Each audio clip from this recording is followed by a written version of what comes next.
When I think about the election coming up in November, I don't feel very good about it. But if I take my gut out of the equation and just analyze it, I think Trump is going to win. I don't think most people are happy with Black Lives Matter and Antifa. And I don't think most people believe George Washington and our founding fathers should be canceled. And I don't think most people want to defund the police. But the narrative Democrats and their media repeat over and over again weighs heavy on me.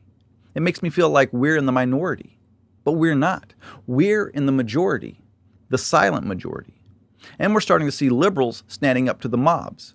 Author J.K. Rowling and linguist Noam Chomsky, along with 150 other prominent, mostly Democrat activists and academics, have recently come out against cancel culture. I don't think any of them will be voting for Trump, but it highlights how people are starting to see how bad things really are on the left. 7 months ago, I did a video called Liberals Are Turning Their Backs on Democrats, and I think that trend is continuing. A great example happened a couple days ago. Actor and TV show host Terry Crews went on CNN and challenged the narrative. He went on with Don Lemon to talk about BLM. Let's watch a couple of exchanges.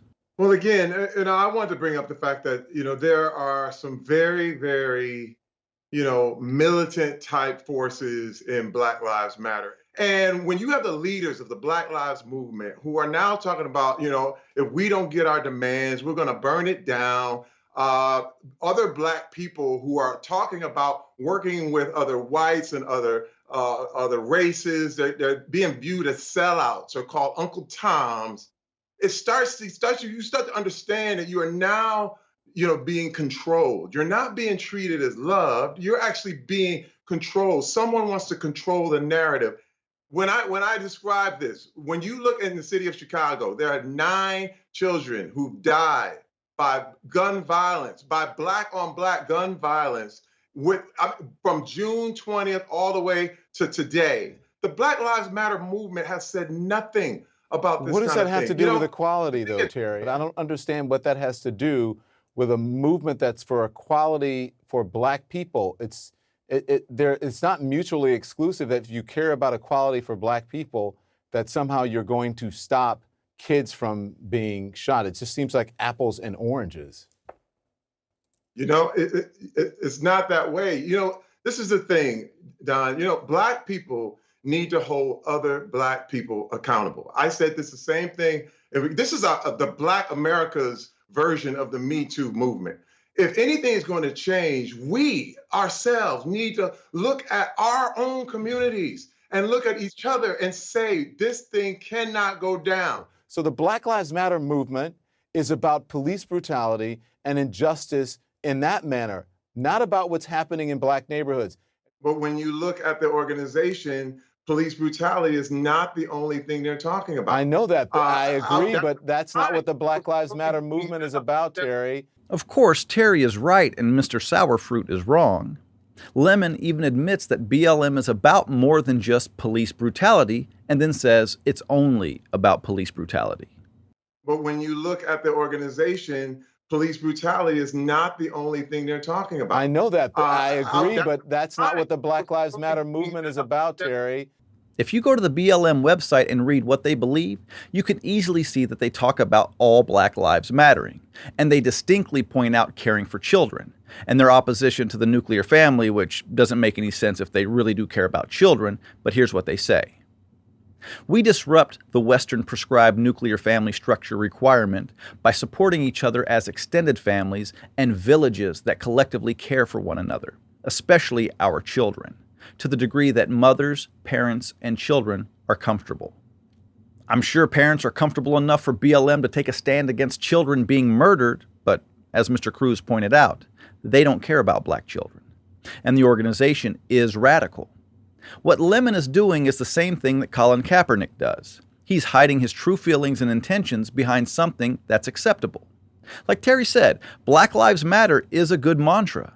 Too bad it's not what they're really about.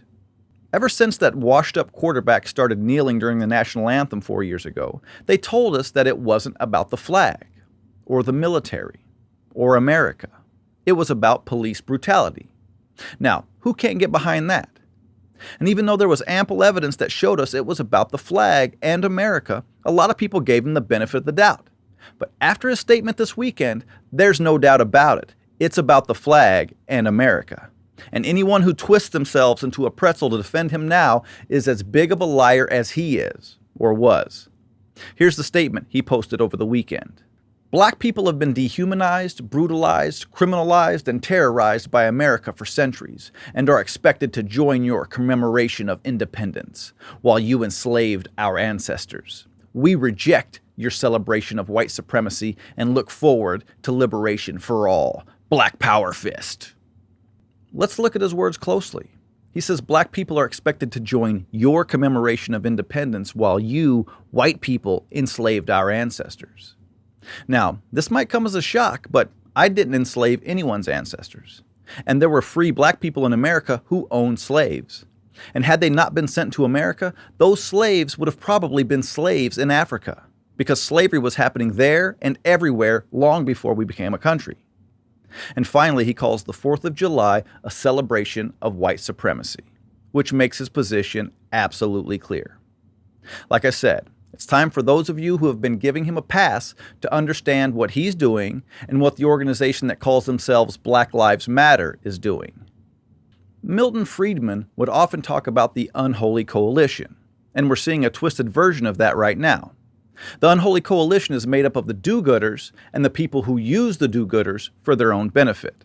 That's what we're seeing between Democratic politicians and the radical groups of Black Lives Matter and Antifa. The do-gooders are people who really believe that police brutality is a big issue that needs to be fixed. And BLM and Antifa are using them to create as much civil unrest as possible to try to bring down our country, while most Democratic politicians are using the civil unrest to get people to turn against Trump and the Republicans. It's a coalition where most people who are a party to it don't actually care about the issue. Don Lemon is on the side of Democrat politicians who want to use this issue to bring Trump down, and Kaepernick has become a radical leftist who wants to bring America down. Both are dishonest about their intentions, and neither care about the black kids dying in Chicago and Atlanta. Terry Crews is just a guy with some common sense who wants to know why the Democrats aren't calling out the radical elements of BLM and why BLM won't speak out about black children being murdered. And I think there are a significant number of Democrat voters starting to wonder those same things. This interview was posted on CNN's YouTube page and has well over 20,000 comments, and the vast majority of them are from people who agree with Mr. Crews. For weeks now, I've been going back and forth between feeling like Trump is the underdog to thinking, how could he possibly lose? If a majority of Americans believe the Washington Monument should be destroyed, and police departments should be defunded, and that a group that calls themselves Black Lives Matter can stay silent as black children are gunned down, then yeah, Trump will lose in November. But I don't think that's the case. Do you? Thanks for watching. If you like this video, subscribe to our channel, and if you want to become a supporting member of Blue Collar Logic, click on the link in the description and give what you can.